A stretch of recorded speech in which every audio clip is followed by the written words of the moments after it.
everyone, and welcome to another edition of the Richard Lewis Show. I am, of course, your host, Richard Lewis. With me, as he is every week, or every day, as it's happening at the moment. It is, of course, my producer, Sam, lurking in the background, waiting to rob me. How are you doing, Sam? You all right, mate? Yeah, I'm alright, but not bad. I'm ready for a show. Definitely not hungover. Definitely not hungover. Nah. Oh, you wouldn't do that, would you? Never do that, man. Never do that.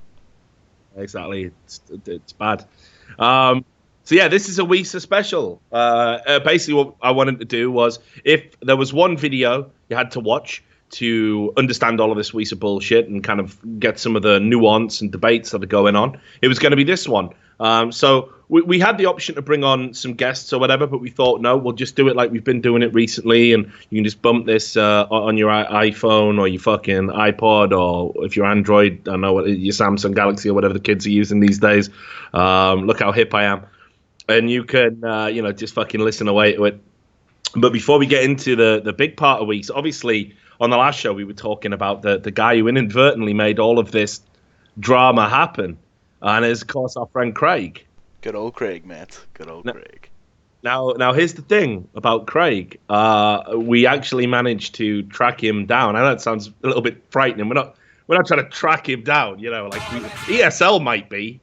I can't speak for them. But basically, we managed to find out who it was. And funnily enough, Sam, a lot of the things that I said, it turns out they were true. So he is called Craig. That's true. He is MC, as in Mac, as in he has a very Scottish-sounding surname. I'd say based on the name, we can safely assume he's of Scottish descent. He does also have ginger hair.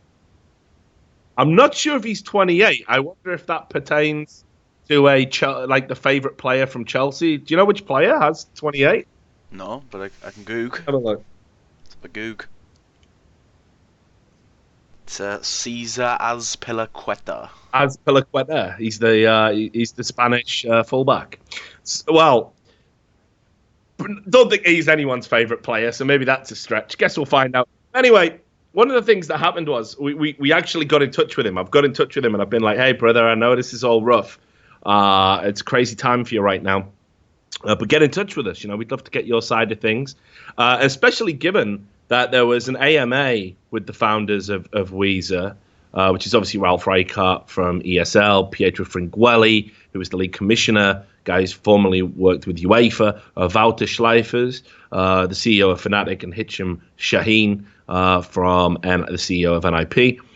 They all did an AMA. And one of the questions right at the bottom that they answered up front was, did the guy who leaked the image 2 days ago get fired? And they answered it with, he called in sick the next morning and didn't come to work. So, Craig, brother, we hope you're feeling better. Definitely get in touch with us. We'd love to hear from you. Yeah, when ESL saying sick, he's like, he called in sick. Yeah, exactly. Anyway, what we thought was funny was, this is the kind of great fans we have on the show. Somebody actually opened a SoundCloud account called MC Craig, I think it is. No, that's Craig MC, mate. Oh, it is Craig MC, right? And they recorded a brief song, which name references me and even you, Sam. I know it. So finally made it. You've made it, mate. So we're gonna play that song for you. It is absurd.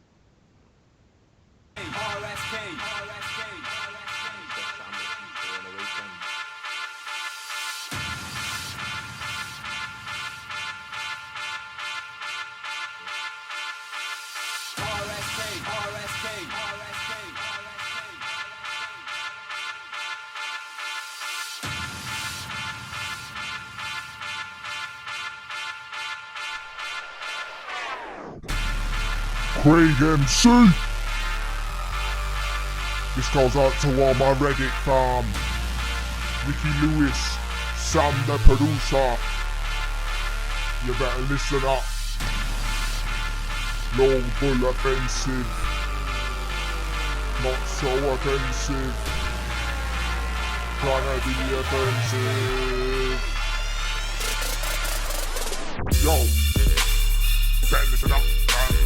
Yo, better listen up. Yo, better fucking listen up to my fucking tune now. Skibbity everybody. Whoa, what a week it's been. Craig MC getting bare laid off from his job. I took confidential snaps and forgot with it like a lot. You'll find him down the job centre with Leader Man Smith Farm. Craig MC.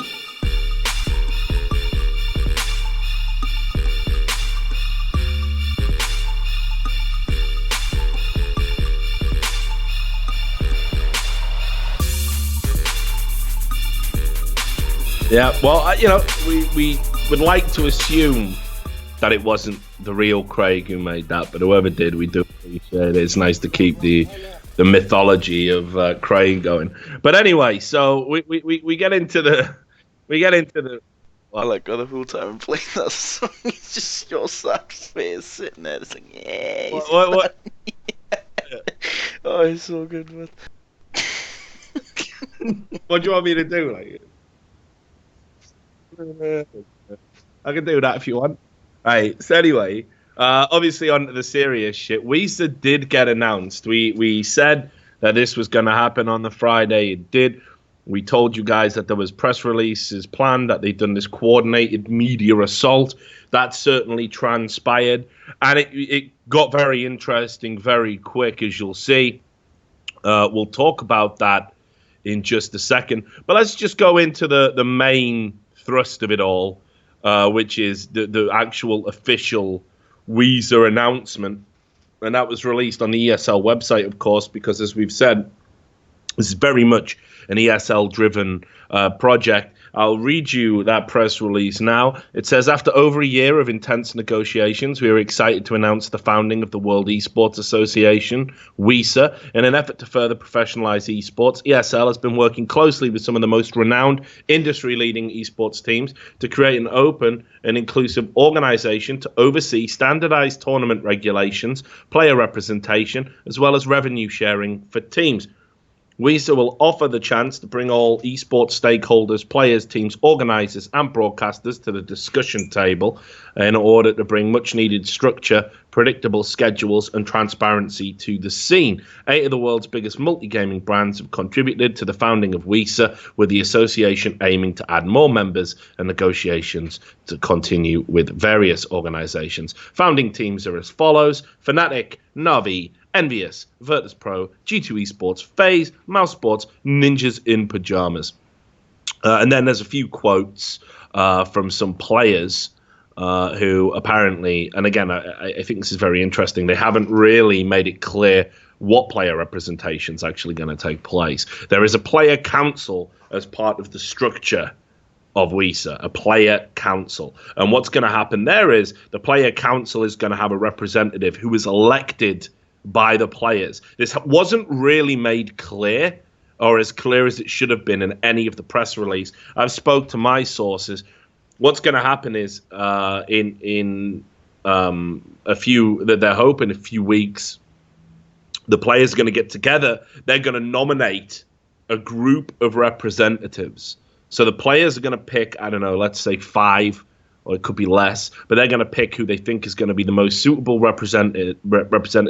And then the players, and I believe this applies to the players just on the WESA board, they're going to have an election to say who should be their representative on the player council. And the representative on the player council will be responsible for liaising with those players. And I imagine the players will liaise with other teams outside of the WESA structure and feed it up the chain. So this wasn't made very clear. But I mean, that said, I would take all of this with a fucking pinch of salt anyway, right? Because, players, when they come out and make statements like this, I don't know about you, but I'm always worried that they're being held a little bit to hostage. Like, if your organization, who literally hold your future in the palm of their hand, come up to you and say, hey, will you say this cool shit about this thing we just joined without consulting you at all? What are you going to say? You're going to say no?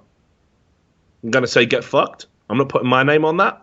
That's not going to happen. And it's interesting that the 2 players that were on the press release were Taz and GetRight, 2 of the biggest brands in their respective teams. So this, to me, smacks of we want credibility with the community, who's popular. and we'll put the words in their mouth. And if you think that doesn't happen, I think you only have to look at like commercials, right?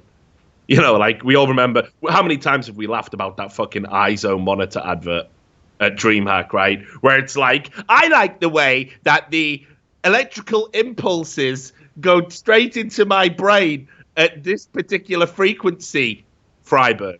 He never said that. He never said that. He never said that, did he? Get right. As a lurker, come on, mate. It's a monitor. Doesn't help, does it? Doesn't make any difference. So obviously, I don't believe the players said these things. I think they were kind of coached on what to say. And you know, on this, maybe it's different. Maybe the players really feel this way. But I'm a skeptic by nature, right? I'm a skeptic by nature. I'll read the quotes anyway. Taz said, WESA offers many opportunities to the member teams and their players, but we're most excited about the esports first official player representative finally becoming a reality. For the first time in the history of esports, players will come together to organize themselves, and that will enable all of us to get a real say in decisions that directly influence us. With a player council sitting at the table with the rest of the decision makers, we're going to continue to improve the tournament and league organization. And then this was followed up by a quote from Get Right of Ninjas in Pajamas, where it says, it's an incredibly exciting time to be a part of the esports industry, and its rapid growth in just a few years has made it very clear there's growing and more pressing needs to structurize it, both on the tournament organizers' side as well as on the players' side. WESA will offer us a platform to do just that, organize our work and careers, build a network of safety, and offer a solution to business and legal disputes. So, all of that said, that's the official announcement out the way. And the way ESL have framed it there is that this is a very benign thing. They've actually said explicitly that, hey, other leagues can come in and be part of WESA, right? That's how they framed it in their official press release. The ESL Pro League will be the first. Obviously, that's ESL's own league with all of these teams in it. I've got to say as well, if I was a conspiracy theorist, which obviously I'm not, right? And because, you know, no one would ever conspire or collude or do anything in esports. But if I was, I would look at, you remember the rules that came into the Pro League all of a sudden, which when Virtus Pro was getting relegated?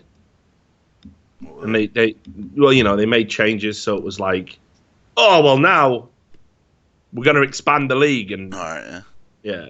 So, I mean, don't know, maybe being a member of WESA had something to do with that. Because I'll tell you this, like, and there's going to be a big segment in this podcast basically about fuck team owners, and I mean fuck team owners, right? But you know, like I know for a fact that they all hate the idea of relegation. They all hate the idea of having to share the wealth. In League of Legends, they're all for the franchising system, provided they're in the league when franchising kicks in. That's why everyone was doing all this crazy bullshit to just not get relegated. There's no ambition in the League of Legends LCS structure. It's just don't get relegated. Doesn't matter if you win, as long as you don't get relegated, because if you get relegated, your asset that's potentially worth $1.3 million or more is gone. You know, and that's too much money for. It's not about glory. It's not about sporting pride. Fuck all that. It's just about holding on to an asset. So that was the WESA press release. Anyway, then they decided to do an AMA. They announced they were going to do an AMA. This AMA will probably go down in history as one of the most unsuccessful attempts to win over and communicate with the community you are proposing to serve. It seems to me absurd that they have gone this way. And it's, I mean, look, I will say the community are fucking stupid if they downvote answers. That's the whole point of the AMA. You may as well not do it if you're going to try and stifle and remove the answers. So, I mean, even benign questions like the first question, if you go to this, is why do you keep telling us that WESA is not a league, but you're referring to it in a similar way to the NFL? And then WESA official answers, we're referring to NHL and other sports leagues to bring an example of how it was formed and to illustrate the similarities between both. WESA is not a league, but a body that will organise other leagues. Seems fairly straightforward, right? I mean, you can be angry with what they're trying to do, but that answer in and of itself isn't a problem, right? 281 downvotes. Sound. And it's like, I feel the community a little bit here are shooting themselves in the foot. They've got every right to be angry. I'm not happy about the formation of WESA. I think this is some fucking mad game that's being played. And I know things that I'm going to talk about on this podcast, which obviously aren't out there in the public domain yet, but will be. And I'm not happy about it. But, you know, when it comes to business, you've got two options. You can have a dialogue and you can try and change shit, or you can vote with your feet and you can boycott. Now, unfortunately, what the esports community has routinely proven time and time again is they're not good at either. They're not good at either. This Q&A is an attempt at a dialogue. It degenerates into downvoting attempts to answer questions, which obviously are PR. They're obviously PR. That's the whole fucking point of the exercise. It's PR. PR stands for public relations. That's the whole point. It is a relation with the public. You are the public. So yes, it's PR. Obviously, they're not going to go, well, now that you ask us, yeah, we're morally obliged to tell you we are pure evil. And, I mean, Ralph Reichart worships Satan. Pietro Fringuelli is actually in the Illuminati. He was the dude, actually, that had the first Avril Lavigne killed. And Wouter Slijvers is straight out of prison, where he's actually got stars tattooed all over his body, each one of them representing a mob hit he did. You know, they're not going to say any of this. I don't know why Wouter has that. He's a fairly buttoned down dude, really, but whatever. Point is, they're not just going to come out and say it, are they? The whole point of this is you have to go in understanding the mechanics of it. But you can't just downvote the answers. You've got to glean the information you need from the answers. So incredibly stupid to reject the dialogue. Because ultimately we know that ESL are interested in public opinion and changing public opinion, so it's more favourable. We know that. We know that time and time again. They tried that exclusivity league, that blew up, then they stopped it. And that was partially down to lack of public support, and obviously as well, it was down to the fact they didn't feel they could trust the team owners who were at the table, because this thing had more leaks than a fucking wicker canoe. So they were fucking pissed off about it, right? So that's your dialogue. And then the other thing you've got is fucking boycotting. Do you ever do that? Anyone in esports ever done that? I see it talked about a lot. We will boycott. Here's what you mean. You'll send some fruity little fucking email about how your fees were hurt to some cunt who probably his only job is to answer emails. He is the Craig MC. Fruity email replier. Yeah, exactly. That's his job. He sits in an office, fruity emails. He just sits there all day. Any fruity emails for me to answer? Anyone's feelings hurt out there in cyberspace? But like, nah, we're doing everything straight kosher at the minute. No problems. Then boom, they do something mildly controversial. Fruity emails will be coming in, mate. Yeah, no problem. I will never use your products again. My son, right? And that guy just sits there and answers them saying, we are sorry that you are disappointed and we will endeavor to do better. And all this other linguistic trickery, right? You never actually boycott anything. No one in esports has ever boycotted anything. You do not boycott anything. You don't have the courage of your convictions. Collectively, you don't do it. Are you telling me you're going to not watch the ESL Pro League finals on Sunday? Are you not going to tune in? Hands up, anyone who's not going to... Of course you're going to fucking tune in. It's Counter-Strike. You enjoy it. You're not going to deprive yourself of watching it. Hey, it'd be great if you had that kind of balls. It'd be great if you had those kind of stones. Let's look further down the track. Are you going to stop using Intel products? I don't even know what Intel products do these days, actually. Do they have anything? Intel? Yeah. I mean, obviously they do chips and that, but processors. Yeah, but I mean, I don't think mine's in Intel. Yeah, yours is shit, then. That's why you need an upgrade, mate, when you move. I'll build you a beast. Yeah, mate. You're fucking... Give you this beast. Yeah, exactly, mate. The last fucking beast that got built in your family was the day you were fucking born. We're living in the fucking basement and getting fed fish heads. Anyway, so, yeah, right. Point. So other than the processors, what did Intel do? I don't know, but the processor. Right, there we go then. There we go then. Okay, yeah, obviously they're a and they big make deal. like laptops and shit. But here you go. When you've got like a point, case in point, are you going to take an inferior process? This is now turned into an advert for Intel. This is the exact opposite of what I wanted to have. Are you going to take a downgrading processor to prove a point to ESL about it? Of course you're not. No one's going to do that. No one's going to do that. What you're going to do is you're going to whine about it on Reddit and Twitter, and none of you are going to pony up and boycott. So let's just real talk. If you're not going to boycott, the dialogue's as good as it's going to get. You've got to make your voice heard, and you've got to make it known, and it's got to be precise, and it's got to be two ways. I'm all for being angry at these people. If you don't like what they're doing, I advocate for that, and I would love it if you would do a boycott, but I just know enough about y'all to know you're not going to do it. So this AMA was fucking unreal. It was a disaster of epic proportions.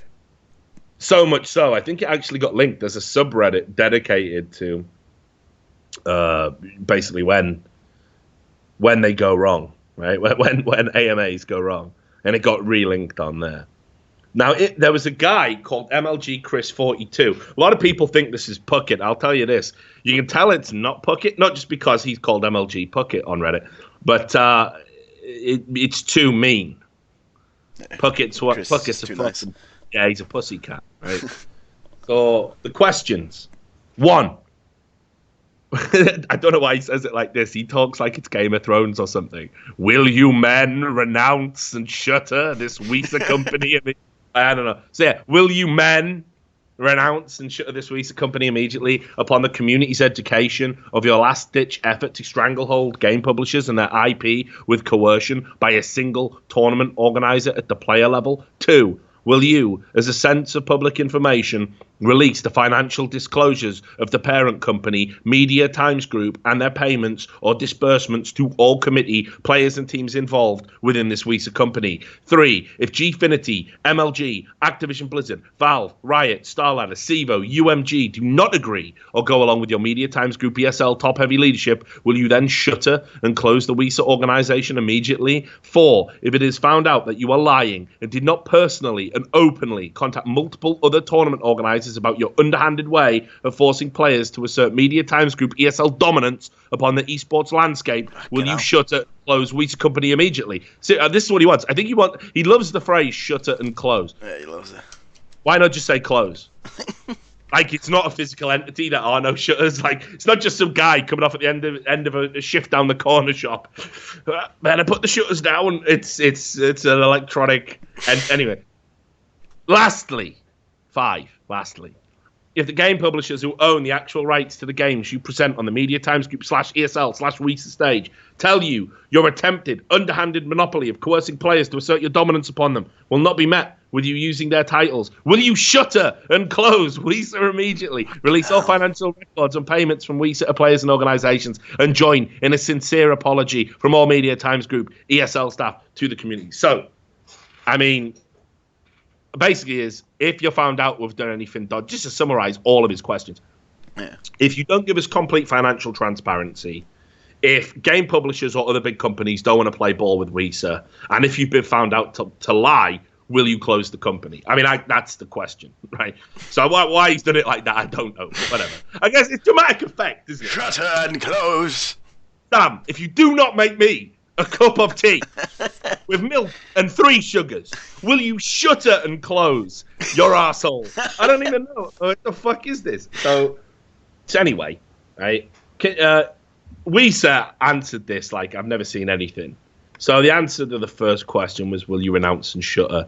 Can you please clarify your question a bit more?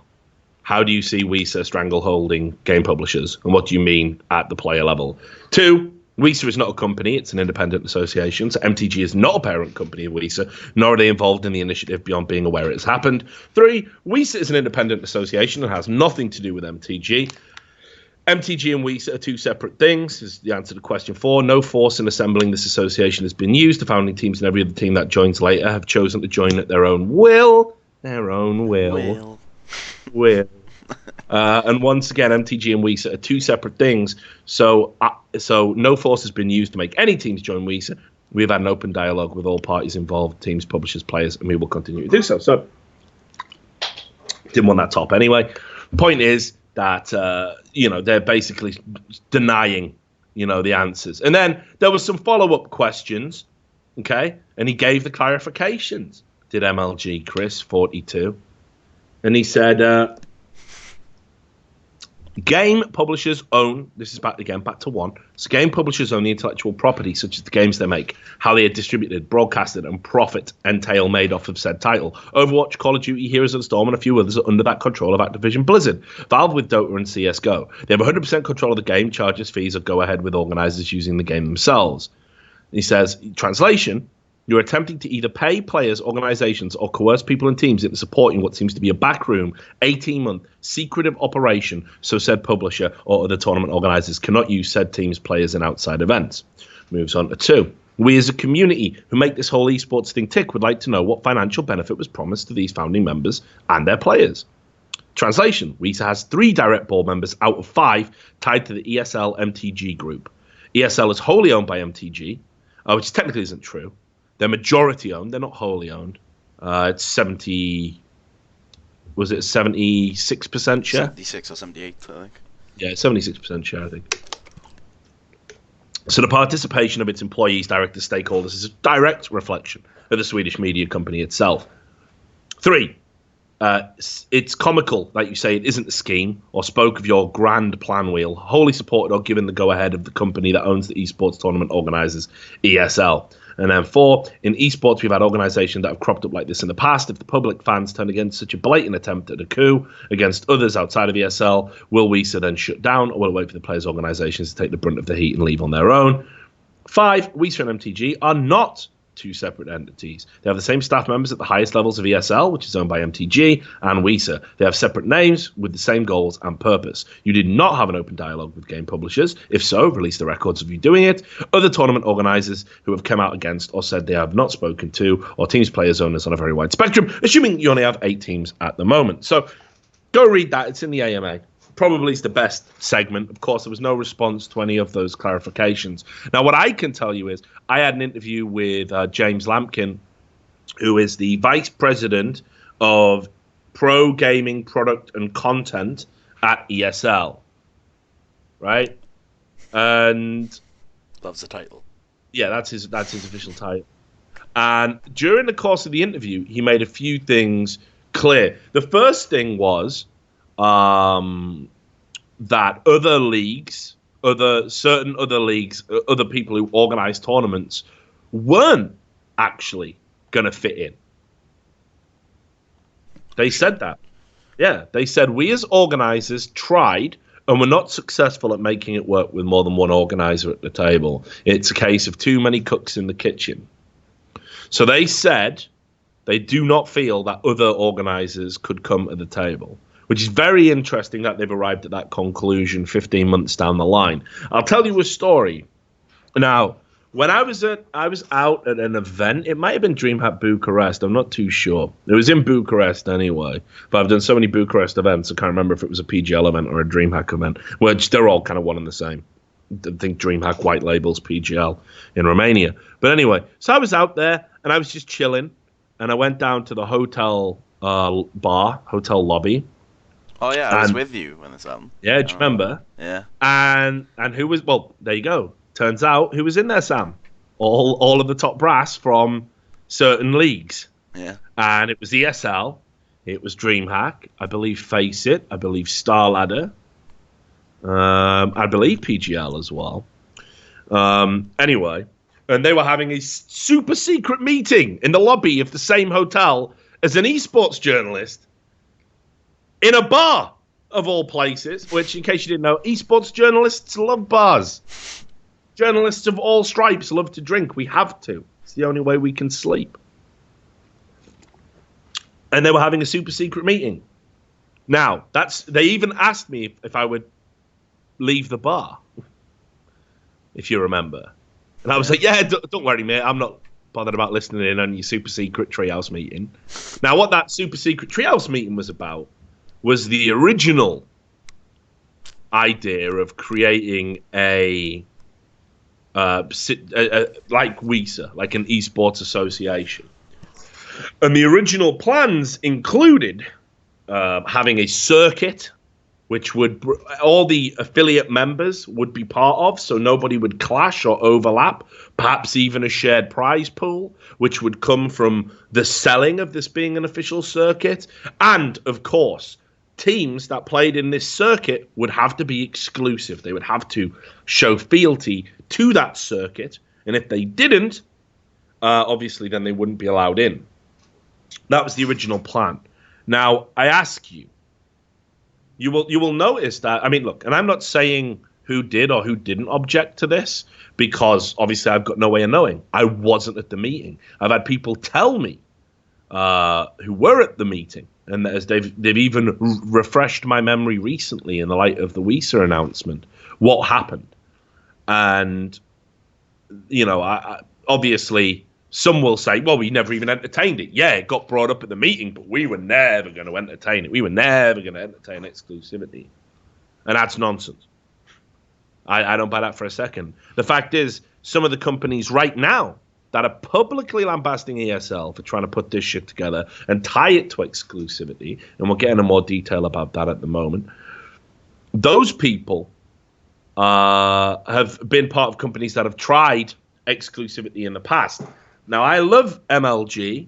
I love all the people involved there, but we know with the Call of Duty situation, there was an exclusivity that was implied. They even tried to leverage the teams to, you know, stream exclusively on their platform. And there was an email released just the other day back from the StarCraft era, and I remember Scoots talking about this at the time, which was MLG had made these huge alterations to the jerseys, which were basically your logos had to be so small, couldn't be on the front of the shirt, had to be in more obscure parts of the shirt, had to be diminished in size because MLG didn't want your endemic sponsors to clash with their official league sponsors. And this email was released, it was circulating on Twitter just the other day. Now, is that as bad as what ESL are trying to do here? Based on my understanding, I would say no. But I think we need to understand that at various points in the past 18 months, people have tried, and beyond, people have tried to control esports and the growing game of Counter-Strike in particular. Okay? There's no getting away from it. Now, the other thing James Lampkin said in my interview, which I thought was interesting, was that basically they were going to do all these wonderful things for like player rights, and it was going to be all this player representation, and this all tied to the player council. But again, this was all about members who are in the team. Because obviously if you're outside of WESA, they can't have any influence. So they want to bring in like standardized contracts. They want to bring in, you know, all this positive stuff that they're talking about that would help players allegedly. And they have a player council member who is just but one vote, it's got to be said.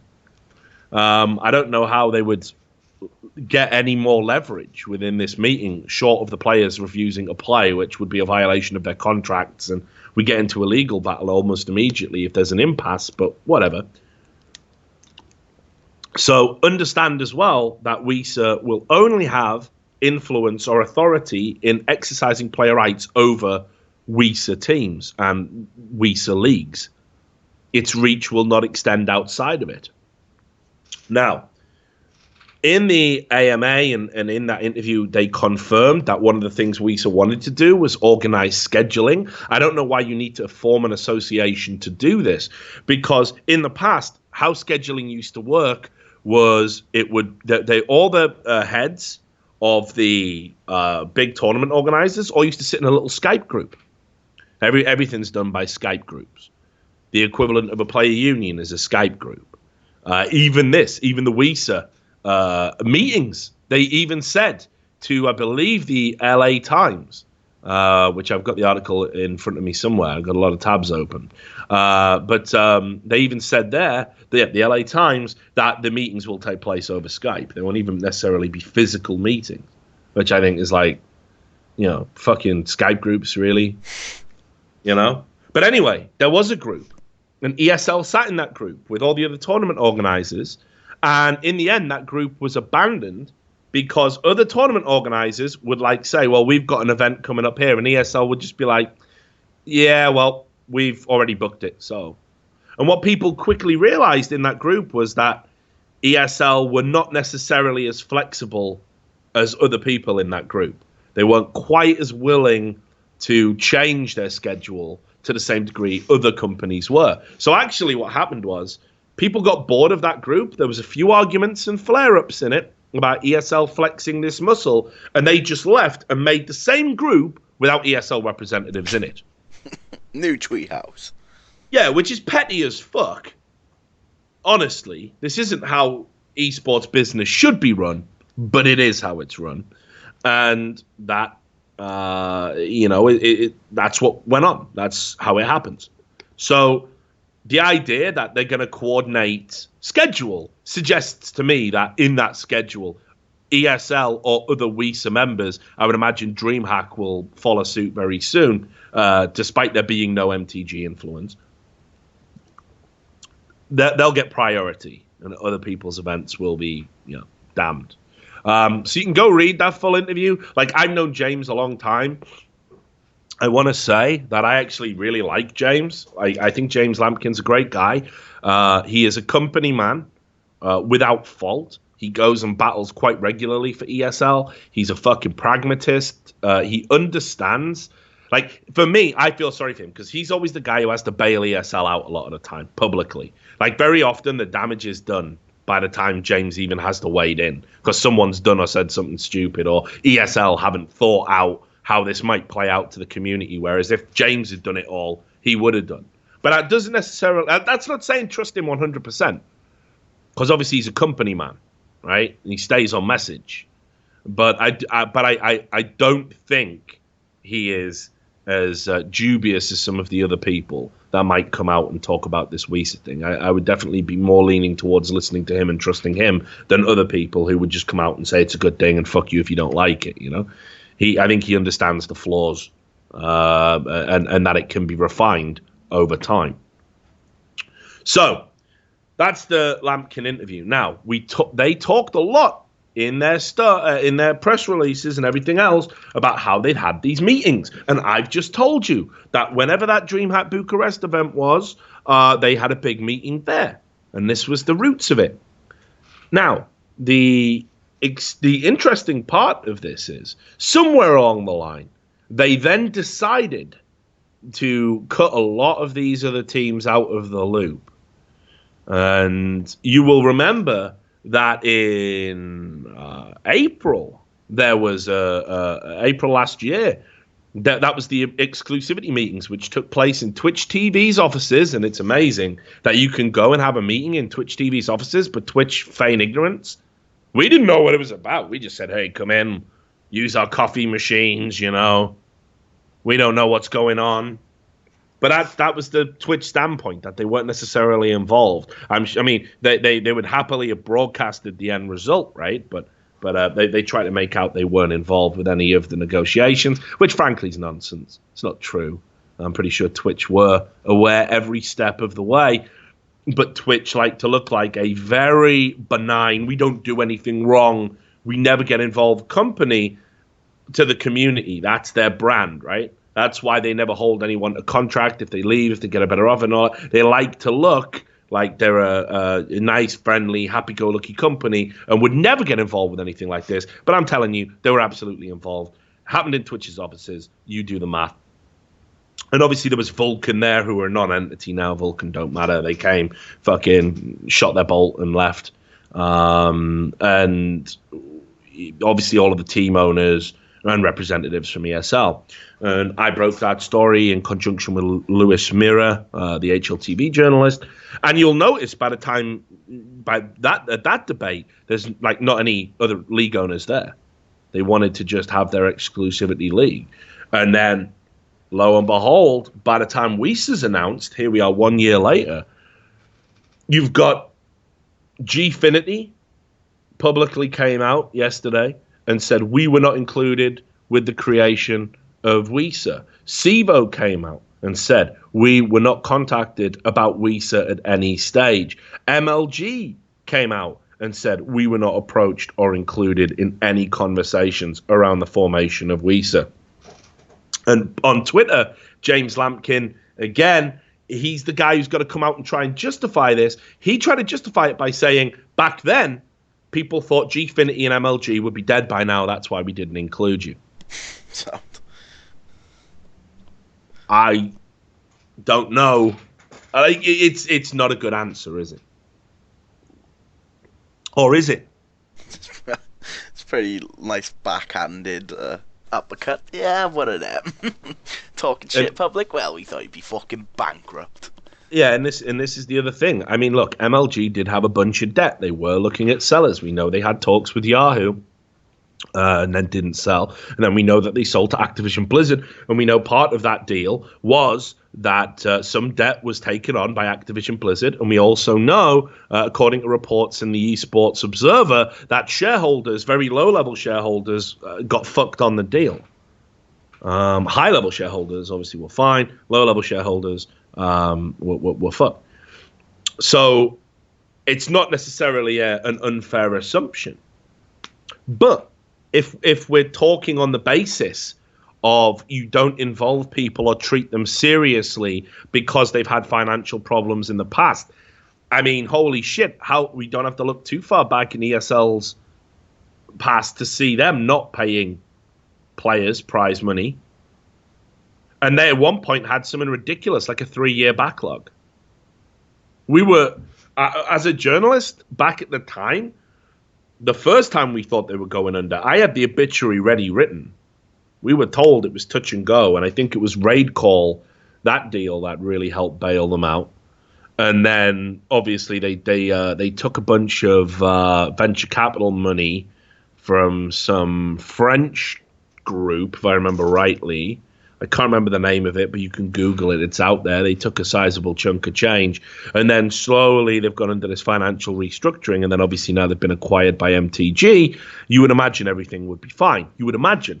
But they've sailed very fucking close to the wind, you know, and they've had this past reputation of not paying money. So, I mean, who's to say, I mean, you know, you can make an argument to say, ESL, how do we know you're not going to have financial problems again like you have in the past? You could make that out. So it seems a silly argument to me to make out that just because a company in esports is having financial problems, even though they're committed to events moving forward. MLG had events lined up at the time. They were discounted from the debate. So did Gfinity. So did SIVO. So it doesn't seem like a valid argument to dismiss their involvement. What I will say is, based on Twitter exchanges that we saw during the major, I get the idea there's a little bit of friction between ESL and MLG. Yeah, maybe a little. I don't know where I'm getting that from. But yeah, I think just a little bit. Just a little bit of friction. Because the petty sniping that ESL engaged in during that time was very weird to me. Very strange. Like when you're saying, like, when you're tweeting Wikipedia references about the stadium it's in to talk about capacity, how does that benefit, how does that benefit anyone? Is this really what we're doing? Are we really putting our dicks on the fucking table? Is that really how this is going to go down? We're going to literally get our dicks out, put them on a table, and then get somebody with a fucking ruler to come out. Is this really what we're going to start doing in esports? It's stupid. Completely stupid. But this is what they were doing during the major, which was a great event. It was a huge success. I don't understand why. Given that the real winner in that situation is Counter-Strike. And ESL's bread and butter moving forward is going to be Counter-Strike. Why would you want a big breakthrough event in America, a territory you're hoping to expand into, to be undermined? MLG, with a successful event, paved the way for you to come and do a bigger and better event. But what you're going to do is you're going to sit at home, trigger fingers turn to Twitter fingers. I heard your stadium only houses 8,000, not the Spodek. Is that it? Is that what we're doing? But it just seems crazy to me.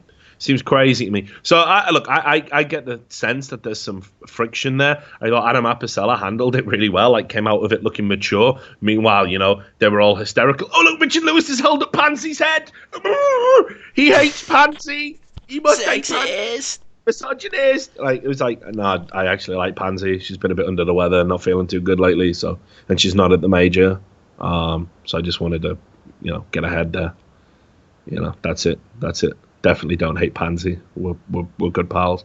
So, whatever. So that was all silly. But the fact that there's friction and tension there, and then you talk about how WESA is going to be this independent body, but it's all ESL people involved at the highest level, at the board level, and all these other companies weren't invited. Yeah. It's not a good look, is it? It's not a good look. For me, if you wanted to make a serious World Esports Association, you take one board member who has an interest or influence in a company that is worth having at the table globally. Now, MLG, we know now that Activision Blizzard are going to continue under the MLG banner to have Counter-Strike events, even though it is made by a rival games developer. That has been publicly said by them multiple times. Believe it if you want. That's their party line. So if that is the case, would imagine MLG, who've run the biggest events in America to date, would be welcome at a table that is posing as a World Esports Association, right? You would have them there. I would say PGL, Star Ladder. These are people that are peerless in their regions. I suppose Gfinity in the UK as well, if the UK counts as a region. I'm not so sure it does, frankly. But fuck it. So the idea of this being a World Esports Association is undermined, actually, by their actions here. It's undermined because you haven't included any people on the league level globally. Now, I said there was a big media hit. Unbelievable levels of just media saturation.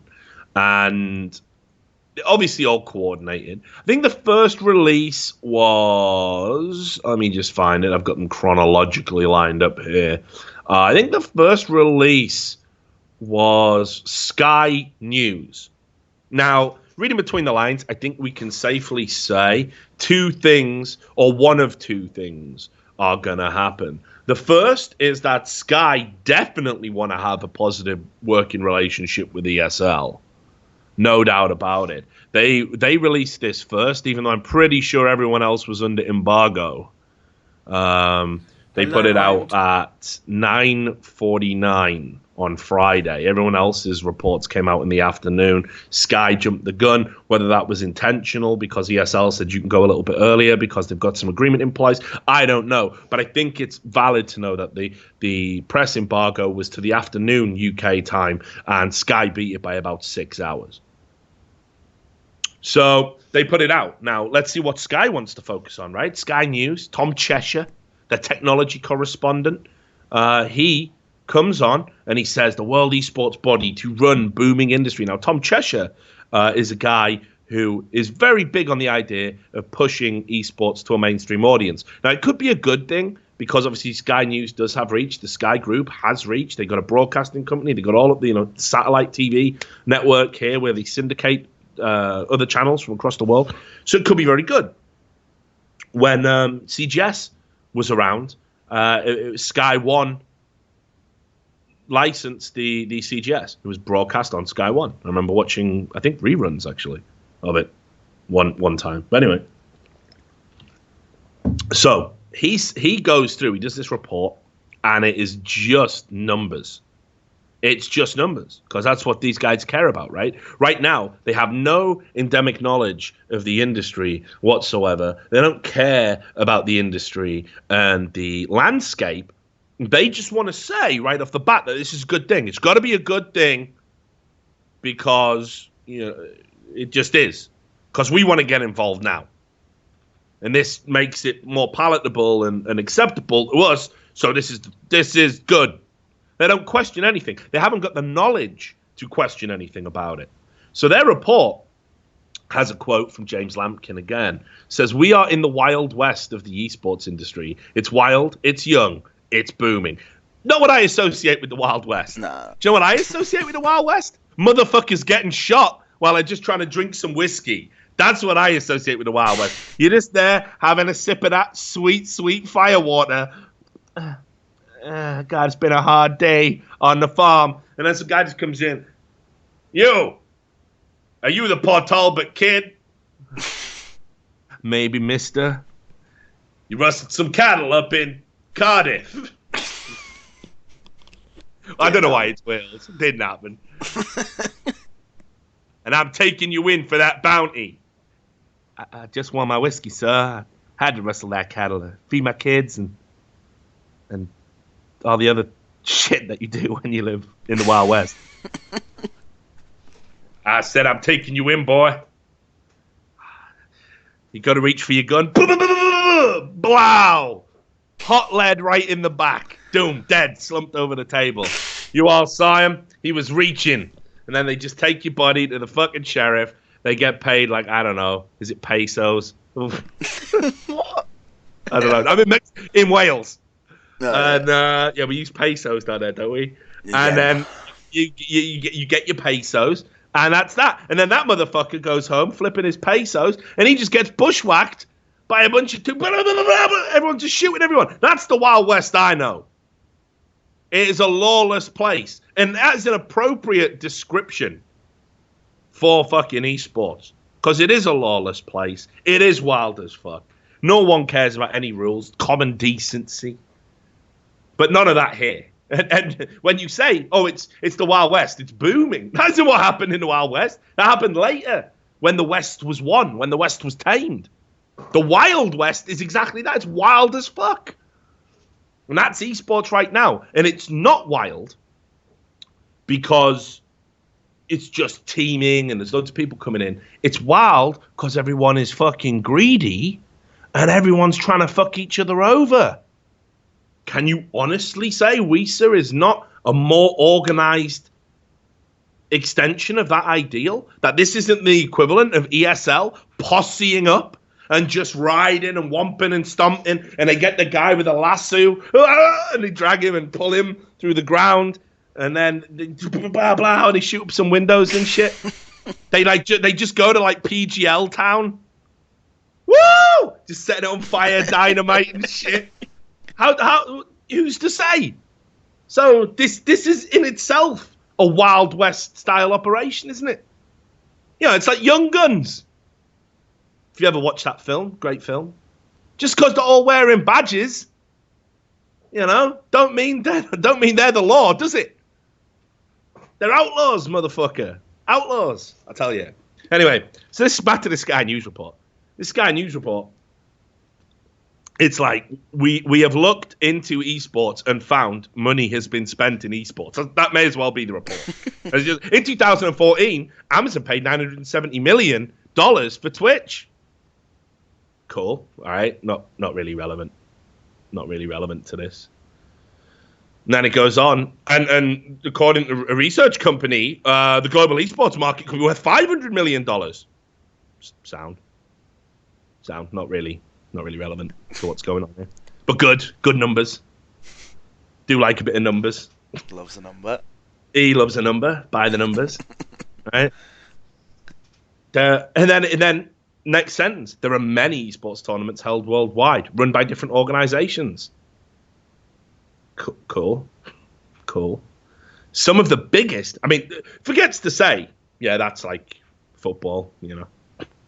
All right, it's not as obscure a point as you're making out. Like, there are many esports tournaments held worldwide, run by different. Oh, you mean just like football and a lot of other sports? Yeah, but with games. But games, cool.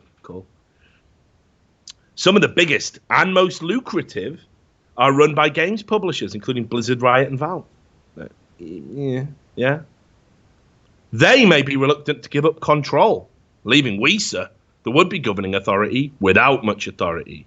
Well, again, actually, if you knew the lay of the land, Valve could come out tomorrow and say, we actually don't endorse WESA and wouldn't work with them, but WESA would still exist. It wouldn't really alter anything. Because no, of course not. If Valve went ham, they could. Valve would have to say, any team in there just ain't playing our game for money. See ya. Yeah, they'd have to say we are no longer willing to license our intellectual property to ESL. That's what they'd have to say. But even then, WESA could still exist. And it would just have to be an association that brought other leagues to the table. And then, then Valve would have to be, okay, we also mean WESA. It would just be this back and forth. You've still got authority, right? You've still got authority. Riot are the only people, really, that have flexed that muscle.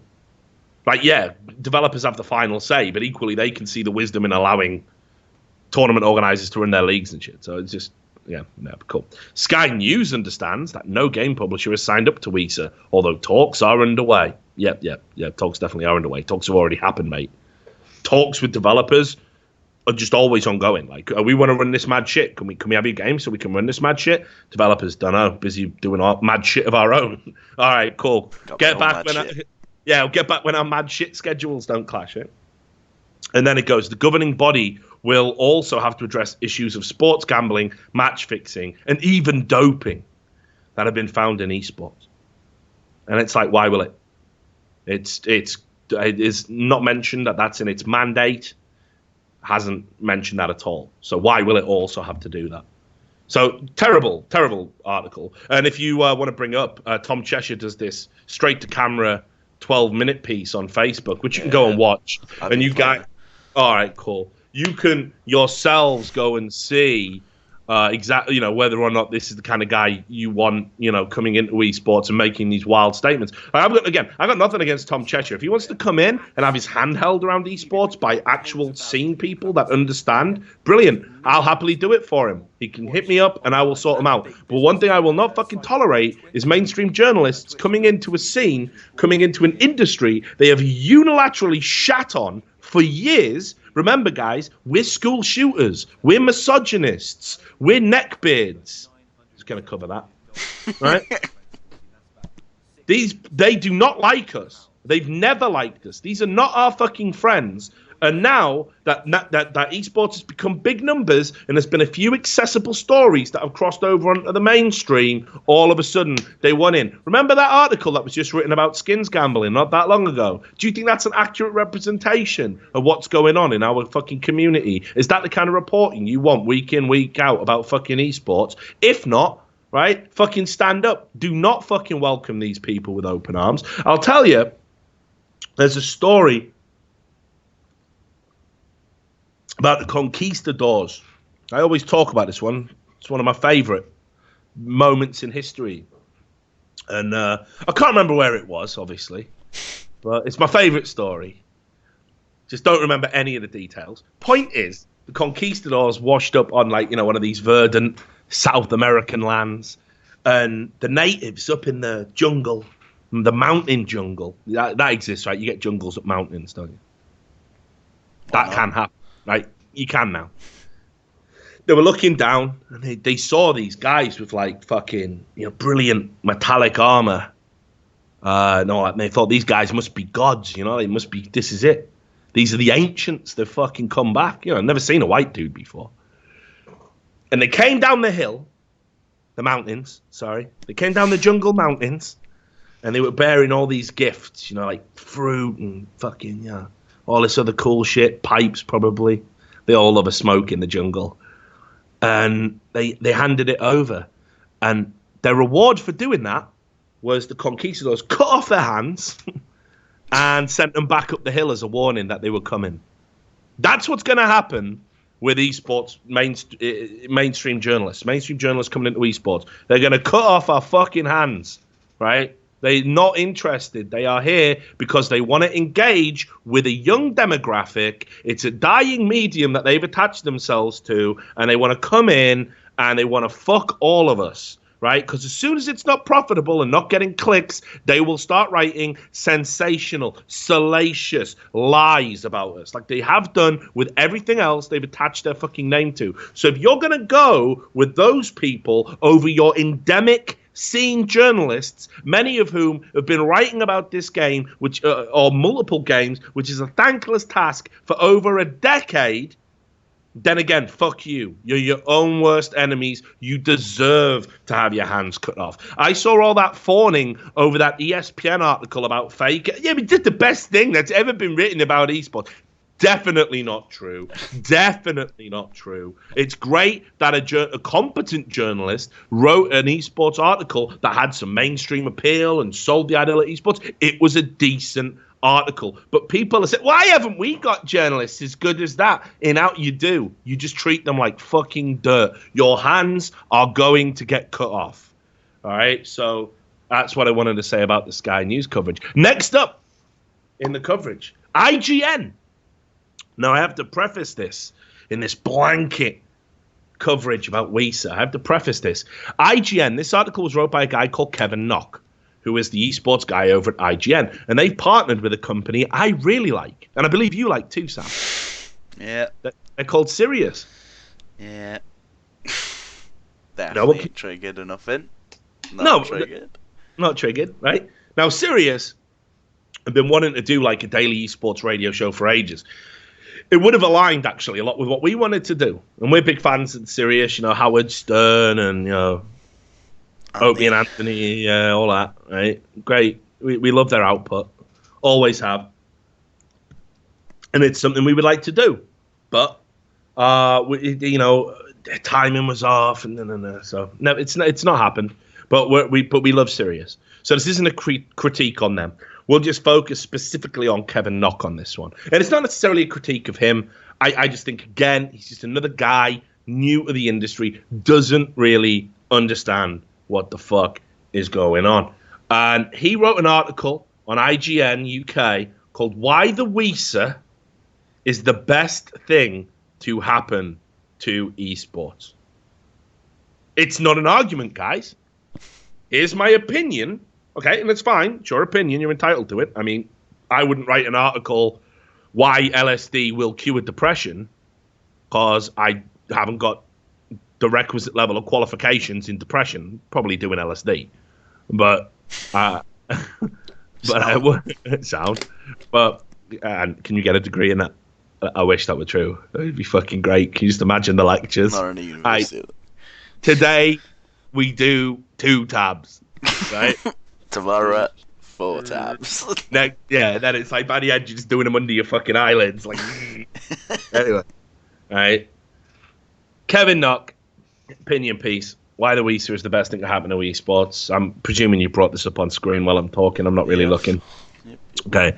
He says esports tournaments need to consolidate. Apart from the League of Legends scene, esports games have disorganized competitive scenes spanning dozens of small leagues with hundreds of teams competing for attention. What he's talking about there is the international circuit, all right, which has been one of the cornerstones of esport ever since it's existed. And it's actually something that people in League of Legends want more of. So don't hold League of Legends up on a fucking pedestal in your opening point about what's wrong with esports. And he goes, just tune in to Twitch TV any day, and you'll see CSGO players competing in one of dozens of major competitions, from FACEIT CCS to the ESL Pro League to E-League to more. I mean, E-League hasn't happened yet, but didn't happen. In the case of CSGO, high-profile players are starting to burn out, often skipping major tournaments and matches due to injury and fatigue. I mean, happens super rare, doesn't it? Hasn't really happened all ever, really. Yeah. Just recently. No, and again, international circuit in StarCraft, players pick and choose what tournaments they go to. right? I believe in other sports. I mean, I don't like it. I think it's shit. But tennis, for example, enter a tournament, don't enter a tournament, seems to be at your behest. If you need the points, if you need the ranking points, you do. If you need the money, you do. If you don't give a fuck, you do. But don't say it like, esports competitors are missing tournaments because of burnout and fatigue. Yeah, every sportsman in the world is. That's like saying, cancel Wimbledon because Federer's shoulder's fucked. Yeah, he's not playing, is he? He's injured. Move on. Players would simply sit out matches when they were tired or injured. Some continue to try and play every single match. Players complain of the lack of practice time and that they're expected to perform in high-level online matches just hours after getting off a plane from a major event. That's just bad management. It's bad management. It's got nothing to do with the competitions being there. It's just bad management by the teams. They're like, yeah, my players, they're fucking invincible. They won't break. We'll just send them to every event. That's just bad management.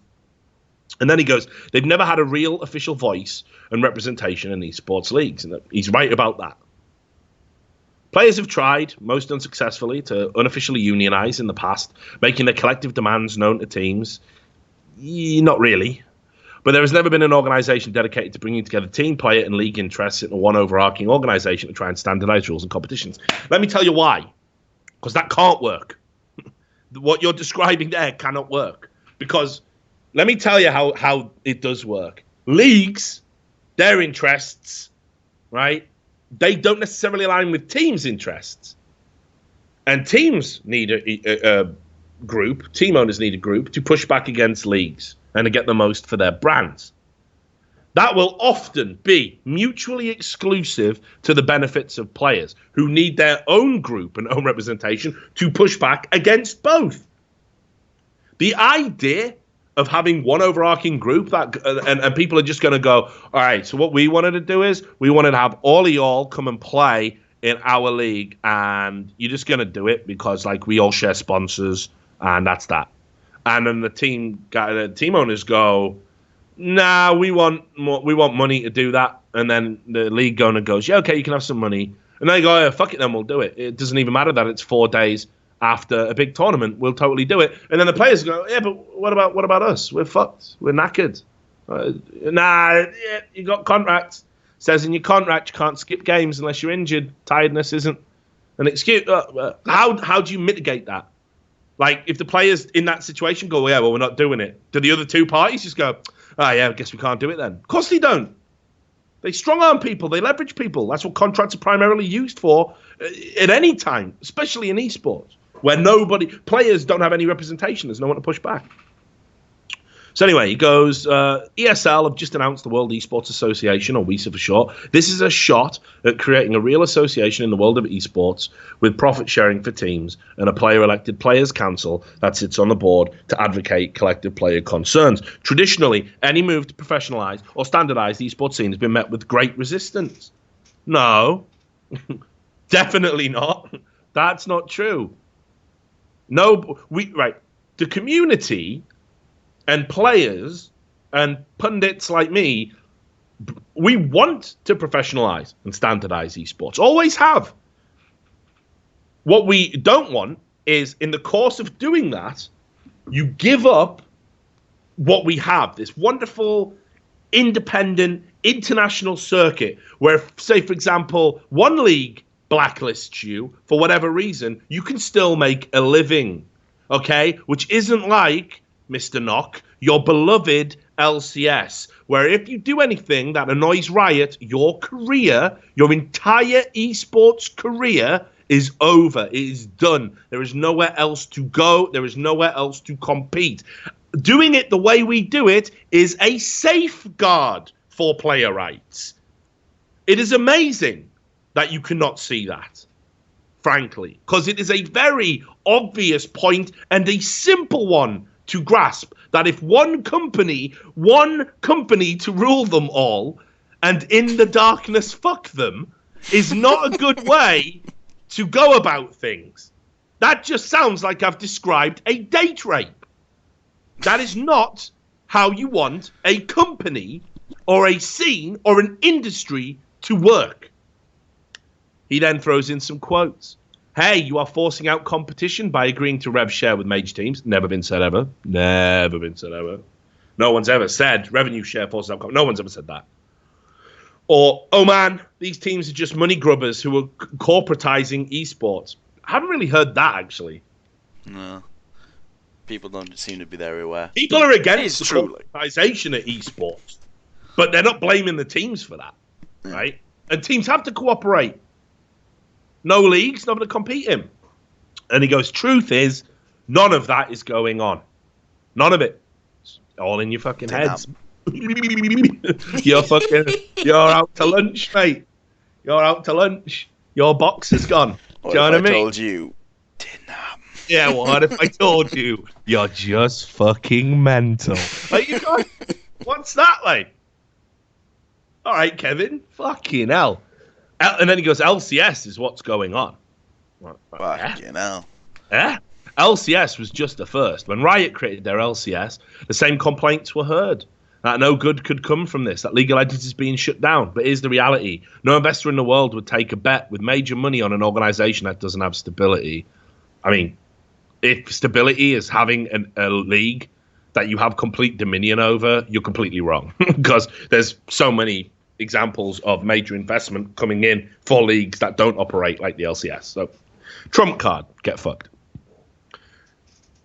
Ever wondered why an investment group put $100 million into a brand new team like Immortals? Because they knew that the LCS represented stability, predictability of scheduling, strong broadcasting credentials, and consistency of payments to organization to fund teams. Nope.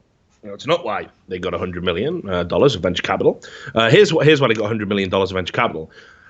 They were told to build a esports brand. The best place to showcase your brand is in League of Legends right now. Well, why is that, Richard? Surely it's about all of the things Kevin Knox said. The stability, the predictability, the strong broadcasting credentials. It's just about reach. It's just about reach. They're the biggest show in town, and as long as they're the biggest show in town, organizations will flock to them, which is why so many lesser organizations have used the stipend that Riot pay to prop up entire organizations. This is what happens consistently. Another example would be when Mouse Sports, way back in the day, they weren't paying other players in their organization because they pumped it all into getting a team to the international. Because the reach in having your brand associated there, it means fuck everyone else. Everyone else gets fucked. That's the point. And that's why they got $100 million. Build a brand, start in league, because it has the most reach. Stability's got nothing to do with it. How stable is the fucking LCS really, if we analyze it? Okay, this is a league that has consistently had problems with like players not able to play, right? Because what about my visa? The one you said I didn't need? Yeah, you need it now. Stable as fuck, right? Stable as fuck. Rick Fox, who he then mentions in the next line, he goes, Rick Fox, actor, producer, and former LA Lakers player, created the Echo Fox squad as an LCS squad first. That's not a coincidence. It's not a coincidence. It's about reach again. And trust me, if you think Rick Fox is super happy with the stability that LCS has offered him, considering that he got told one thing when he went in and invested, then found out that it was very fucking different, got fucked over visas, couldn't even field the team he'd fucking paid for a significant part of the season, so his results got skewed. If you think he's fucking happy about that, you're out of your motherfucking mind. So there is no stability, predictability of scheduling. You can't even predict what team you're going to play week to week. Right? Yeah, there's a fucking schedule. Great. That's like, I mean, every tournament has that. It's not like, oh, will it be on Friday this week? It's on fucking Friday. That's it. What are you trying to say? So this is just nonsense. And then, final paragraph, he goes, if you prefer to watch new CSGO matches around the clock, that's great, but it's not sustainable. I'd like to understand why you think that. Because it's been done this way for as long as I've been watching Counter-Strike. So 1.6 would prove you wrong.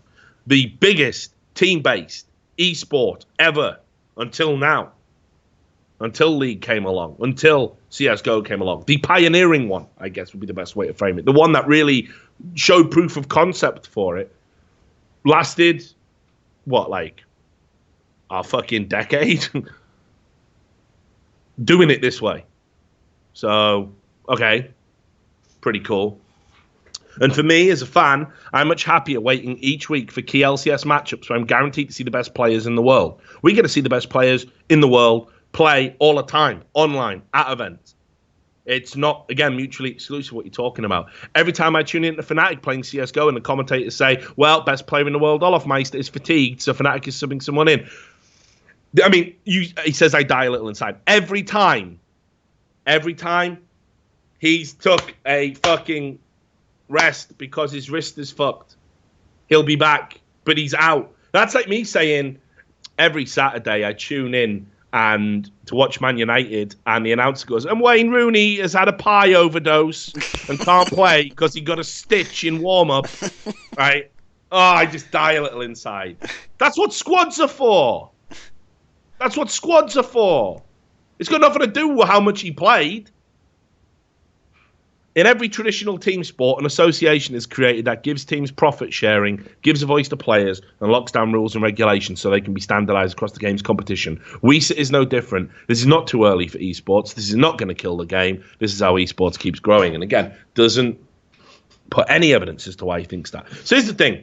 He hasn't talked about anything there that WESA is actually going to do. He hasn't talked about the exclusivity element of it. He hasn't talked about how it's ESL, how the board is stacked, how the player council is going to be one elected dude who has a vote.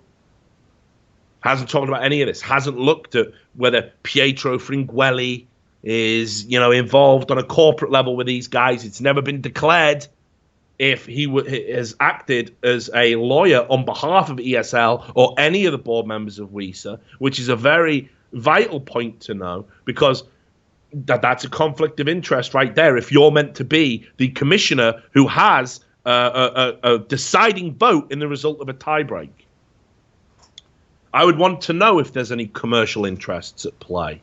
Hasn't been discussed. Why would it be? So again, you're like, well, fucking hell, this all seems a bit weird. Everyone's sucking WESA off, right? Everyone just loves a bit of WESA today. Right, they certainly do love a bit of WESA. And that report over in the Los Angeles Times, which again, you can bring it up, it says, World Esports Association seeks to bring structure to the chaos that is esports. Now, let me be clear here. It is the Wild West. It certainly is the Wild West, Sam. There's no doubt about it being the Wild West. But remember when we were in Port Talbot and Cardiff and drinking the whiskey and shot in the back, then the World Esports Association Pinkerton crew went into PGL town and blah, blah, blah, and burnt down the local tavern and killed a few villagers, right? That's not chaos, is it? That's not chaos. Chaos is like you wake up one day, well, esports is over, Rich. Fucking hell. Didn't see that coming. What? I don't have a job anymore. Nah, you're fucked, mate. You're really fucked. Back to the call centre. Sound? Nah, you're all right, mate. Just shoot myself in the head. Just straight shoot myself. Right? So, oh, yeah, they never do a 9 to 5. Yeah. Dead. See. So, anyway. You're like, it's not chaos. Chaos is literally you don't know what you're going to get day to day. Obviously, you do. It's not chaos. It's not chaotic. Gibberish. Sensationalist gibberish. But what's interesting about this report is that they talk about how it happened, talk about the press release, talk about the closed door meeting and all of this.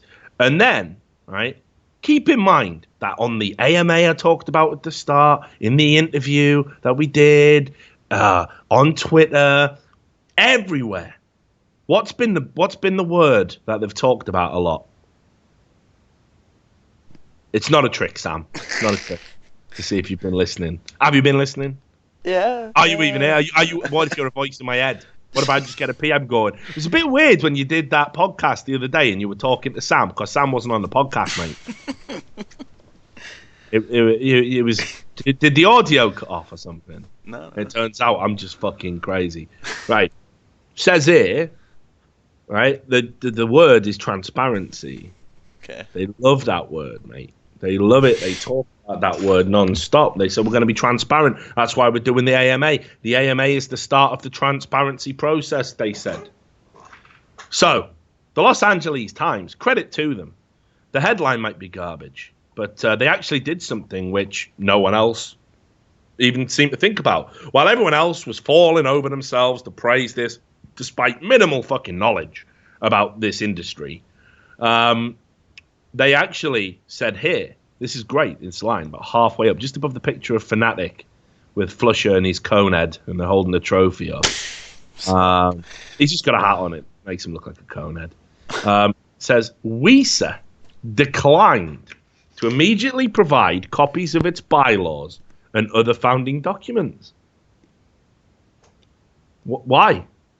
Strange. Yeah, a bit weird, isn't it? See, I told you it felt weird. I said it's like we've caught him doing something, mate. It's fishy. Yeah, it is.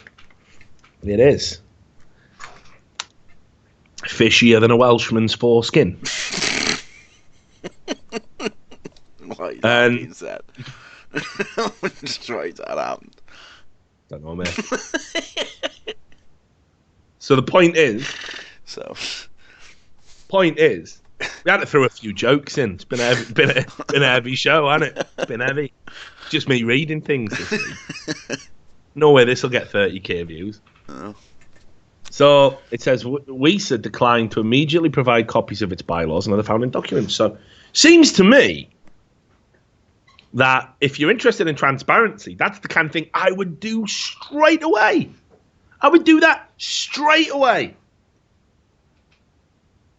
That would be the first thing I would look to do. I'd be like, hey, guys, this is going to get pushback from the community. Okay. And if we do not provide the copies of these bylaws and other founding documents, people are going to ask some serious questions. So let's have them ready. Let's have them ready, and we hand them over to journalists and say, hey, look, this is in the public domain now. As soon as you give a journalist the license to say they decline to provide the copies of the shit we need to see, you're fucked, aren't you? You can now never say with any credibility that you were transparent. Because here's the thing, even if you go and release them tomorrow, why didn't you release them then? What have you changed? What are you hiding? Transparency. The trouble with transparency is it's very hard to do it retroactively. It's very hard to be retroactively transparent after you have deliberately obfuscated and erected barriers in your initial founding process. To then go, okay, yeah, it's an open house. It's like when you were a kid and, you know, your mum says, have you tidied your room? And you kick all the shit under the bed. Fucking get under the fucking... Right? And then, yeah, come in. And your mum goes, can I look under the bed? And you go, nah. Can't, just please don't. No. You're like, all your shit's under your bed. Even if you then go and tidy up all the used Kleenex and the wank sock and everything else you're trying to hide, right? Even if you then go and do it, guess what? You weren't being transparent, were you? You're being a sneaky little fucker. Sneaky little wanker. Hey. Exactly. Being a sneaky little fucker. He's got a lock on the door. You know what I mean? So I thought that was a very interesting line from the report in the Los Angeles Times. All of these links will be in the description, by the way, if you're watching the VOD, which obviously you are because we're not broadcasting this live. So good point to make, I think. Right, now, okay. So the other thing, BBC, same shit. BBC have been sniffing around esports for a while now. I remember I think it was at a Gfinity, BBC asked if I wanted to do an interview. I told them to stick it. I will not cooperate with the BBC. Of course, everyone's falling over themselves to do this. I will not cooperate with the BBC. I've said this before. I've said it to them. I'll say it again. I'm not interested in doing an interview. I'm not interested in you coming and picking my brains, because the BBC has been the enemy of gaming consistently for years with hysterical documentaries and propaganda, like I was talking about earlier. They did this one Panorama documentary. I wrote a response about it. It even got quoted in The Independent, which is a newspaper over here in the UK. Which has since gone to the dogs, unfortunately.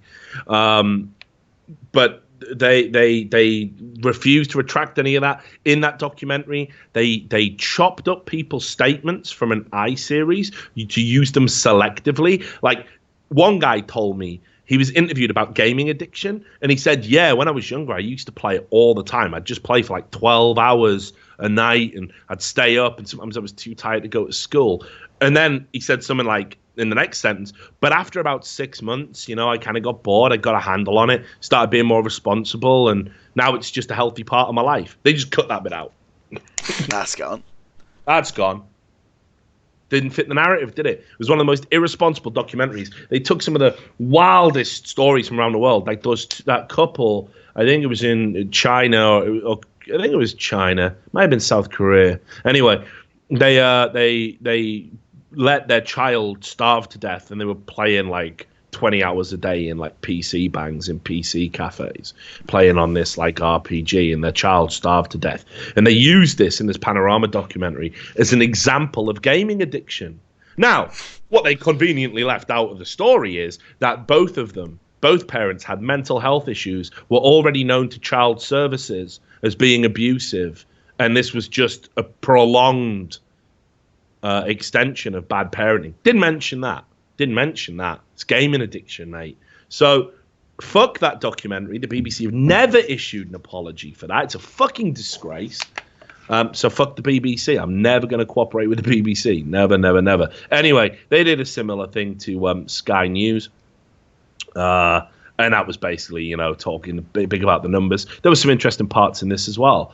And that was the introduction of WESA is being welcomed by professional esports competitors who have been included in the organization. And it says, we're happy we've been part of this process from the very beginning, says Wouter Schleifers, the CEO of Fnatic, a London-based esports team.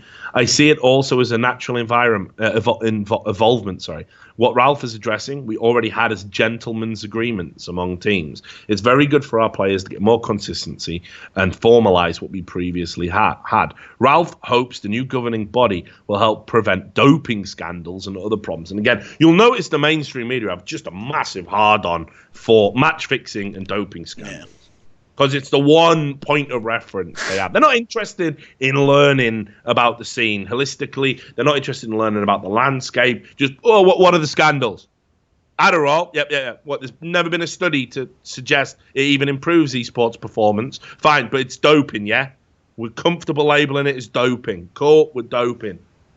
And Ralph says, if you look at other sports, you see how easily they can be destroyed by not being transparent against people trying to cheat, dope, or whatever to gain an unfair advantage. ESL is very committed to making sure the same thing doesn't happen in esports as it did in cycling. Now, again, is there any evidence whatsoever that there is this problem of people consistently doping to get an advantage to the point where the winners are all doped up out of their fucking minds? Do you know what I mean? Do you honestly think anyone who has won a tournament did it ripped to the tits on Adderall? Ripped to the tits. It's just nonsense, isn't it? But again, it's believable nonsense. You know, nobody's asked the question, why would players be popping addies anyway? No one's ever asked this question. I'd love somebody from the BBC to ask a question about scheduling. Yeah? What's that? You've got to play 4 best-of-3s in a day at a LAN event and do it sustained for 2-3 days if you go all the way to the final. Yeah, that's normal for esports tournaments. Don't you think that's a bit fucked up? That's like the original fucking UFCs, mate. Where you'd smash one cunt in the grill and then, right, 2 hours break, mate. Fucking hell. Me ribs. Take it off. I can't. Yeah? And the funny thing is, it's alluded to in the next sentence, because to be a pro gamer, you need to not only be very good at your mechanical skills and just play 8 hours a day. Should never be happening, that. It's about being mentally and physically fit. So it's like, okay, why are you playing 8 hours a day? That's a bit excessive, isn't it, mate? Bit mad, isn't it? Why should that ever happen? No one's ever asked that question. This is why doping happens. Doping, right? People take shit to keep them awake and alert. And again, if we're talking about performance-enhancing substances, I will point you to our friend energy drinks. No one cares about that, though. No one cares about being fucking, drinking unhealthy amounts of caffeine every day. No one cares about that. Why would they? That's not a problem. Fuck, they pay money to be advertising our events. And even though energy drinks have been linked to like increased blood clotting, and we've had notable personalities have blood clots, which coincidental, maybe, who knows? Just saying, like, how about we start doing some studies into this shit? I don't want my fucking players. If I was a manager, I mean, in fact, when I was a manager, I used to tell people to avoid caffeine drinks where possible. That you were better off hydrating. That maybe taking a small amount of caffeine before a series could be beneficial. But the problem is, once you start pumping yourself full of caffeine to get up and alert, it's like holding onto that balloon. You're floating higher and higher and higher. The balloon's going to pop at some point. So you either keep topping yourself up, which is not fucking healthy, and that's only sustainable like for one day. As soon as you crash and stop taking it and need to sleep, you get a horrible night's sleep, and then you carry that into the next day, right? So it's not good. I used to tell them, just fuck it, hydrate. Have some fucking good, wholesome food with vitamins in it. Not just a fucking pot noodle and a wank, right? Just have, actually get fired up and put good nutrients in your body and fuck the energy drinks. But unfortunately, a lot of players are reliant on energy drinks. They're chugging them all the time. That's not healthy. No one cares. No one cares. So yeah, we're going to stop doping, guys, because we got a big doping problem. So that was the BBC's take on it. And that's pretty much all you need to know, apart from people want the fucking straight dope, don't they? They want to know what's really going on. So I'm gonna do it. Let me find. Let me find this. The Panama Papers. Yeah, the Panama Papers. Oh, let me just see.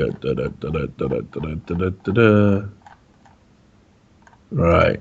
So we got word from one of the people involved, let's just put it that way, and this has been already out there in the public domain, so that's why I'm saying it. I was going to wait and do some fucking research, which I've been doing. I'm going to publish something probably soon on it, but basically this is already out. The cat's out the bag. There's no point in trying to hide it anymore. And that is that these founding members, they've been financially incentivized to be on the board. And my source is telling me, and I imagine this actually varies from team to team, but maybe not. I guess if that got out, that could cause some friction. But they were paid $150,000 each to be on the board, to be, one of the founding teams. Now, what ESL want to do is they want to use that collective group of having these teams involved.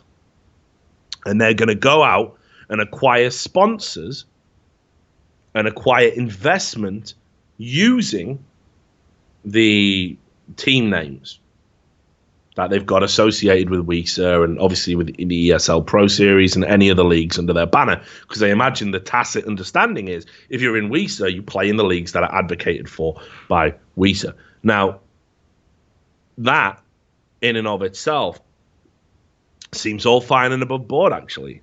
It's a bit dubious we pay you up front to come into this thing that's beneficial for you. But this is the rub. So there is a revenue share agreement. Any money that ESL go out and get, or WESA go out and get, it's not quite clear where the delineation is, will be shared between the teams. But according to my sources, there's no minimum revenue share agreed. There's no minimum revenue share agreed. So what that means is that say WESA go out, ESL go out, and they get, I don't know, like a $2 million sponsorship deal. They could give the teams, I don't know, agreed, yeah, 50,000 each, pocket the rest. So that's one thing. So I mean, it seems a bit strange that the teams would agree to that. Maybe my sources are wrong on that, because that seems like a bad deal. But unless you think there's going to be so much money raining from the sky that it doesn't matter what portion you get, you just hold the bowl out, right? I don't know. But here's the other thing. And Scoots tweeted about this today. So again, just going to put it out there, and hopefully nobody thinks I'm the rat, I'm the cunt. But sources have said that this is with a view that in 2 years in the agreement, if you like what's happened during the 2 years, the teams stay and they become exclusive to the leagues under WESA. So there is an exclusivity element to it. Yeah. Now, just to qualify this, there's a caveat that if the teams in this WESA umbrella thing don't like being there, they can pay the fee back that they got plus $50,000 and they can get out. So even if a team isn't satisfied and they want to leave, ESL make a profit. Mint. Or WESA makes a profit. Now, I've had this on good authority from multiple people. I hope it's wrong. I hope this is, people are so eager to paint ESL as villains. The information isn't filtered yet. I will totally filter it out by the time I write it up. This is a podcast. This is fresh information. This is me talking about it as I'm getting it. So when I've had time to really refine it, run it through an editorial process, if it's true, we get this written up. But that's the reality. It looks pretty convincing to me. And I think these details have to be released to the public. I think if WESA wants any credibility, you have got to put this out to the public. If you do not declare this publicly, then it's the same old bullshit. It feels like you're taking another run at the Exclusivity League that you did back in the day, and you've dressed it up and you've created an association to make it look more benign, that it has less of an edge to it, that it's, you know, there's no malevolence there, that it's going to be beneficial in the long run. And unfortunately, that's not gonna fly. That's not gonna fly. Now, finally, just to wrap up the podcast, I had a bunch of other stuff I was going to go into, but we've ran over time. I just want to do a little bit of a history lesson because people don't remember this. And in fact, if you Google it, it's not to be found anywhere. And again, I'll just give you the link so you don't have to go through all the ones I gave you at the start. There was another attempt at a FIFA-like federation for competitive gaming. It was in 2014. I don't know if people remember this. Feels like a different lifetime. I'm sure a lot of the people who are watching Counter-Strike now don't even know the full stories that were going on. Now, what you've got here is this was an attempt to create something called eFIFA, I believe was its working name. And a lot of the, I know, terrible, isn't it? How the fuck does that work? Esports, football, you know. But I think that was just like an in-house name that they gave it to try and get people in a room. And it was funded by the Sapinda Group under the guise of, those guys. And it was funded by the Sapinda Group. It was done under Clough, and people will remember Clough had ESGN and ESGN TV under them. I wrote a long article that was published on Gamers when they were making me jump through hoops to get a job over there because, you know, I'm obviously not good at my job or whatever. And I published it under the name Joe Interzone Edwards. I don't know now the site's down, if it's archived anywhere. But it's basically how ESGN burned through a bunch of money. They got this venture capital money, and they just pissed it against the wall. So Clough were Sapinda. Now, Sapinda, as we've talked about before, they're a group of people which are like a lot of billionaires. You know, there was people in the group who had committed financial crimes and indeed were wanted for those crimes in their native countries. I did write an article about this. It got removed under the guise that I was going to get sued for it. Even though everything I'd written was just a collection of stuff that had been published in newspapers like The Telegraph and everything else. All I'd done is collate information that was already out there. But they were threatening to sue me, and it was a very scary thing. And in the end, the company I was working for at the time certainly didn't want to get sued for $3 million. So we removed the article, and I don't think an archive of it exists anywhere as part of the agreement to not get sued. So what you've got here is proof in this VentureBeat article that this was going to happen before. And the thing is, if you want another history lesson, and you go back before FIFA, right, there was something called WESA, which was the UK Esports Association. Now, the UK Esports Association was this group of people. They were from a group called TNWA, the New World Association or something.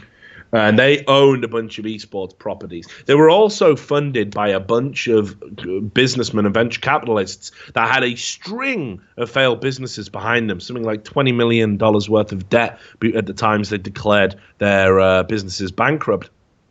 And they created this thing called WESA, which was a league, and it amalgamated like Enemy Down and some of the other stuff in there, right, into it. And they started having competitive leagues. Prize money never got paid out from the finals, of course, for a lot of the games, especially Team Fortress 2. That got heavily fucked by it. And they just made a Wikipedia page one day, and they declared themselves the governing body for UK esports. And everyone was like, did I miss a meeting? Did anyone tell me about this? Are they the governing body? How does that work? Who gave them the license? Who gives them that authority? What if I don't want to be governed by them? And they were consistently trying to sell this idea that they were, and they just were. And you had to like it. And they were saying, but what we're going to do is we're going to bring people to the table and we're going to discuss and it's going to be fine. But for now, we're just the governing body. What the fuck? You've got one league. It's the league you control. That was WESA. And it died on its arse. And it died on its arse because nobody else wanted to cooperate. And it died on its arse because it was too expensive to sustain. And these people didn't have that amount of money and didn't want to invest in it and didn't want to put it in the long run. And do you know what happened at the time? Nobody spoke out against it. In fact, I knew all of the stuff then that I was saying now, back in like 2009 or whatever it was. And people were saying to me, Richard, don't ruin this. Richard, don't go public, please. Let's just see. And I'm going, yeah, but these guys have habitually failed and all of this shit. Why do you think this is going to succeed? But please, UK esports needs this. Please don't. So I didn't, and that's why I got elected on the UKESA council as a watchdog. I got voted in, right? And again, a council of people from outside of the business interests to guide meetings, and I went to every one of them meetings. And let me tell you, we didn't change a fucking damn thing. The business did what the business wanted to do. We were window dressing. So don't say it can't happen again, because this to me does have a certain reek. I have already said to the ESL guys, like, listen, I'll report on this as earnestly as I can. We can have a dialogue. We can work with each other on this, even though in the past our working relationship has been incredibly strained. But I want to make sure this gets reported accurately and both sides are reflected. I don't want to just go along with the fucking hysteria of this is a bad thing. But I'm just saying, I've seen shit like this before, and it's almost never been good for the industry. It's always been about control. It's always been about a land grab. It's always been about authority. Here's the interesting thing. When you claim that you're an association, when you claim that you are in charge of all of this stuff, when you act as an arbitrary body, you open yourself actually in a lot of countries to being, you can get more types of financing. You can get like government grants and things like this, right? So don't know if that's what's going on behind the scenes. That was certainly what WESA wanted. WESA wanted to meet with members of parliament, get esports classified as a sport and a hobby and a recreational pursuit or whatever the fuck it was, get on the Olympic board and actually have esports in the Olympics. And then they could get a bunch of grants and loans from the government, and that would have sustained everything moving forward. So I don't know if that's part of what's going on here. But to do that, they had to declare themselves as being something bigger than just the league. When Sapinda were trying to do it, does anyone now think that Klaus actually had anyone's best interests at heart? There are people who are still destitute from the work that they did in ESGN. So we need to take a long, hard fucking look at this, and it isn't the first time somebody's attempted it, and it isn't the first time I think we need to have serious doubts about the intentions So there you go. That's basically everything in a fucking nutshell. I can't think of anything else off the top of my head. Can you? Only the ESPN article about investing in esports being a smart play. Yeah, I'll bring that up in the next podcast. We'll probably record one tomorrow or something, maybe Monday. The reason is because I want to bring up Colin Cowherd and all that other shit, and I think that's just better off in the worm has turned. Yeah, into its own fucking podcast. So there you go. That's WESA in a nutshell. Hope that's been useful. Definitely watch this space. This story's going to keep running, and you can be sure that we're going to be covering it every step of the way. I'm even thinking about heading down to London tomorrow to meet up with ESL and ask some questions, some follow-up questions. So I will let you guys know. Anyway, thanks for listening to the podcast. Thanks to Craig MC for his incredible song. Thanks to all the people that have been sending me links and digging up, and thanks obviously to people who came forward to give me information, which I think is important that the community hears. So yeah, and obviously thanks a lot to all of you for listening, and thanks to Sam for slithering out of bed like an overweight snake to come produce this show. You're welcome. Any final words, Sam? Rest in peace, CZE. We'll see you on the next podcast.